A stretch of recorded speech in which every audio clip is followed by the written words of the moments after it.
ஆங்கில இலக்கியத்தில் கான்ரேட் என்று ஒரு நாவலாசிரியர் இருக்கிறார்.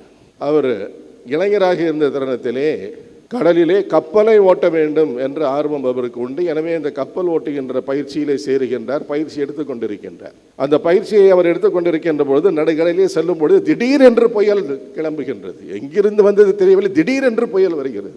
அதிர்ச்சி அடைகின்றார். ஆனால் அந்த கப்பலின் தலைவர், அந்த தலைமை மாலுமி என்ன சொல்லுகின்றார்? ஓடி வந்து அவன் கையில் இருந்தவன் இளைஞன், உனக்கு ஒன்றும் தெரியாது, நம்ம தான் இந்த சூழ்நிலையிலே கப்பலை வழிநடத்த வேண்டும் என்று நினைக்கவில்லை. மாறாக அவனுக்கு அந்த சூழ்நிலையிலே எவ்வாறு அந்த கப்பலை நேர்மையாக நடத்த வேண்டும், பல்வேறு விதமான சூழ்நிலையான கோணல்களின் மத்தியிலே அந்த நேர்கோடாக அவன் எவ்வாறு அந்த கப்பலை நடத்தி கப்பலில் இருக்கின்ற மக்களை எல்லாம் காக்க வேண்டும் என்ற அனுபவத்தை அவன் பெற வேண்டும் என்று பின்னே இருந்து கொண்டு குரல் எழுப்பி சொல்லுகின்றார்.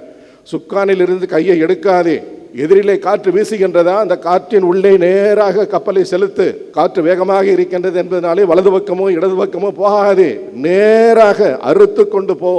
உன் கப்பலானது அந்த காற்றை எதிர்த்து நேர்கொண்டு செல்ல வேண்டும், கோணலாக போகக்கூடாது. அதே செய்ய மீண்டும் மீண்டும் மீண்டும் பின்னால் இருந்து கத்திக்கொண்டே இருக்கிறார். அவரும் தைரியமாக, அந்த கான்ரேட் என்ற அந்த நாவலாசிரியரும் இளைஞனாக இருந்த பொழுது அதையே செய்கின்றார். அந்த சூறாவளியிலிருந்து அந்த கப்பலானது பாதுகாக்கப்படுகின்றது.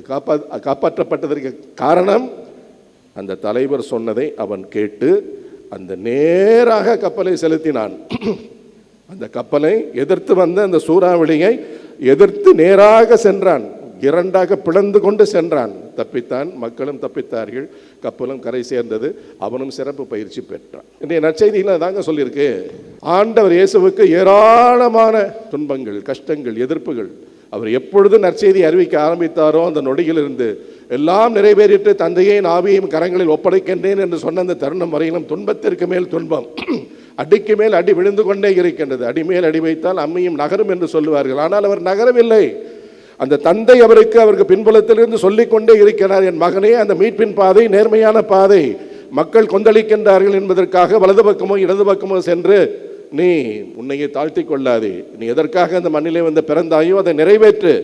அந்த இறையாட்சியை நிலை நாட்டு. அன்பின் அரசை, அகிம்சையின் அரசை, உண்மையின் அரசை, மன்னிப்பின் அரசை, நீதியின் அரசை, விடுதலையின் அரசை, பாவ மன்னிப்பின் அரசை நிலைநாட்டு. நேர்மையாக செல்.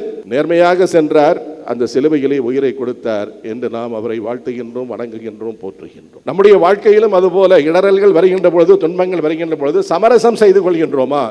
இல்லை. அது என் உயிரை எடுத்தாலும் சரி, நேர்மையாக பாதையில் நேர்கோட்டில் சென்று கொண்டு தான் இருக்கின்றோமா?